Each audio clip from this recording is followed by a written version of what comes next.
মানে এরপর কি আমি পিক করবো নাকি প্লিজ প্লিজ শান? শান, পুলিশ ট্রেনিং। এবং এই জনরার আরো কিছু ছবি আছে, আমরা একই জি। সাথে বলতে পারি যে শান, না, অপারেশন, বাট প্রত্যেকটা প্রিপারেশন আলাদা। Right, preparation. যেমন শানের জন্য হচ্ছে আমি পুলিশ একাডেমিতে ট্রেনিং নিতে পেরেছিলাম, সুযোগ পেয়েছিলাম। শারদায়? রাইট। এবং আচ্ছা আচ্ছা।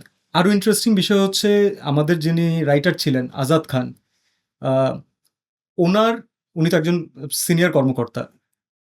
উনি তো ওনার এক্সপিরিয়েন্স থেকে কিন্তু গল্পটা লিখেছিলেন মানব পাচার নিয়ে। উনি ওনার টাইমে উনি যেই গুরুর আন্ডারে ট্রেনিং নিয়েছিলেন, একজন তো ওস্তাদজি থাকেন ট্রেনিং গ্রাউন্ডে সারজাতে, তো ওই ওস্তাদজির কাছেই আমি ট্রেনিং নিয়েছিলাম। আমি যখন গিয়েছি তখন ওনাকে আমি পেয়েছি, উনি রিটায়ারমেন্টে চলে গেছেন। তো আজাদ ভাই খুব সুন্দরভাবে আমাকে পরিচয় করিয়ে দিয়ে উনি বলেছিলেন যে ওস্তাদজি, আমরা তো সবাই আপনার হাতে মানুষ হয়েছি, আমি চাই যে ওই ট্রেনিংটা আপনার কাছ থেকে পাক। আচ্ছা, কত দিনের ট্রেনিং ছিল?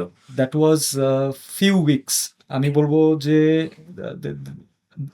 আড়াই সপ্তাহ, 2-2.5 সপ্তাহের মতো আমি ট্রেনিং নেওয়ার সুযোগ পেয়েছিলাম। আমাদের আরও কিছু জিনিস করার ইচ্ছা ছিল, যেমন হর্স রাইডিংটা দেখানোর ইচ্ছা ছিল। আমরা সময় সুযোগ অ্যাভেলেবিলিটি অনুযায়ী পারিনি সেটা করতে। ওটা একটা সিনেম্যাটিক বিউটি অ্যাড করতো। আমার অ্যাকশন জনরা ট্রাই করা প্রথমবার, এর জন্য আমার জন্য স্পেশাল থাকবে। রাহিম, যার জঙ্গলি সিনেমাও আমি করছি এখন, তার জীবনের প্রথম সিনেমা ডিরেকশন দেয়া। He is a wonderful person, a very good visionary.